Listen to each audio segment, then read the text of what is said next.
Bom, eu sempre costumo dizer, dona Alice, que a cirurgia ela é o começo de um tratamento. A cirurgia ela é uma ferramenta que nós entregamos ao paciente e esse paciente precisa aprender a usar essa ferramenta da maneira correta. A cirurgia não é o final do tratamento. O importante, de fato, não é a cirurgia. O importante é o que vem depois dessa cirurgia. Então, todo o processo pré-operatório, ele demanda dois momentos. O primeiro momento em que a gente faz uma avaliação do perfil deste paciente, porque você imagina, hoje existem diferentes procedimentos cirúrgicos que você pode utilizar. E se existem diferentes procedimentos cirúrgicos, existem diferentes porque diferentes também são as pessoas, né? Nós não podemos... O novo conceito da cirurgia bariátrica e metabólica é não adaptar o paciente à cirurgia, mas sim adaptar a cirurgia ao paciente. Isso é um conceito de entendimento e personalização da cirurgia bariátrica. Porque todas as técnicas, elas, de alguma maneira, de um jeito ou de outro, elas vão fazer o paciente perder peso. A diferença é como é que isso bate, né, na cabeça do paciente. Se a cirurgia é bem entendida, se a cirurgia o paciente se sente muito bem adaptado à cirurgia, o follow-up vai ser bom. Por isso que eu disse, a cirurgia é o começo do tratamento. Então, os resultados de toda técnica podem ser bons e podem não ser tão bons, desde que o paciente faça o seu acompanhamento.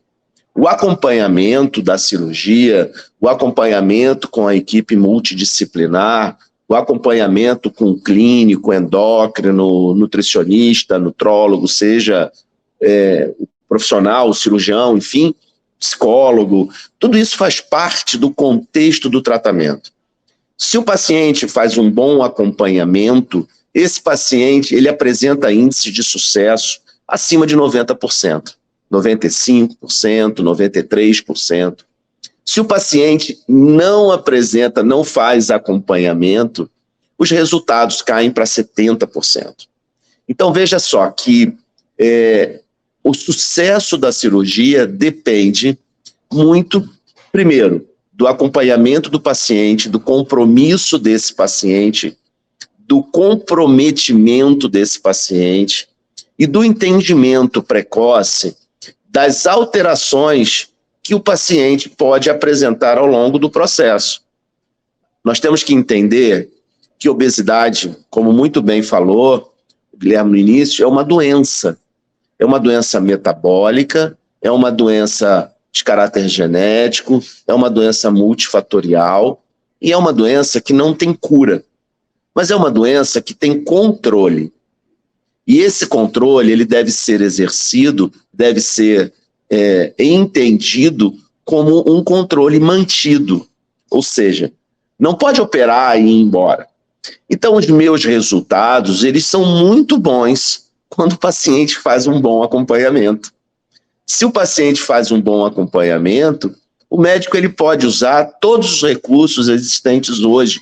E hoje nós temos muito, nós temos os análogos do GLP-1, nós temos entendimento de outras medicações cada vez mais surgindo aí no mercado, entendimento da forma e diferentes maneiras de se fazer uma reeducação alimentar. Então, o paciente tem que entender que ele é portador de uma doença e que a cirurgia é uma ferramenta, só que a cirurgia não é uma mágica. A cirurgia, ela vai dar ao paciente as condições clínicas, hormonais, mecânicas, fisiológicas, físicas, fisiopatológicas, enfim, para que ele consiga combater a obesidade. Sem a cirurgia, esse combate se torna muito mais desigual. Então, o que a cirurgia faz é igualar um pouco esta relação de combate que o paciente obeso trava diariamente com a sua doença. Com o advento da cirurgia videolaparoscópica, nós estamos vendo que os pacientes estão procurando mais a cirurgia, porque a cirurgia laparoscópica ela diminuiu muito as complicações, ela diminuiu muito o risco da cirurgia, os índices de sangramento, os índices de óbito, os índices de fístula, que eram algumas complicações decorrentes em função da cirurgia bariátrica, hoje em dia minimizaram muito. A tecnologia nos últimos 5 anos evoluiu muito. Hoje eu opero com robô, hoje eu opero olhando em terceira dimensão. Hoje os meus grampeadores, eles são eletrônicos, são verdadeiros computadores que decidem a velocidade, o tipo de grampo. Hoje praticamente o cirurgião ele é um apertador de botão. Então a tecnologia vai com certeza e cada vez mais, espero, nos ajudar e minimizar os riscos da cirurgia, seja ela qual for. Então, como é que são esses números? Esses números são: os pacientes estão procurando, porque estão entendendo que é um procedimento que tem um risco baixo, mas também os pacientes precisam entender que a cirurgia não vai fazer o seu trabalho sozinho, a gente precisa de um grupo multidisciplinar para que a cirurgia funcione o melhor e, com maior eficiência.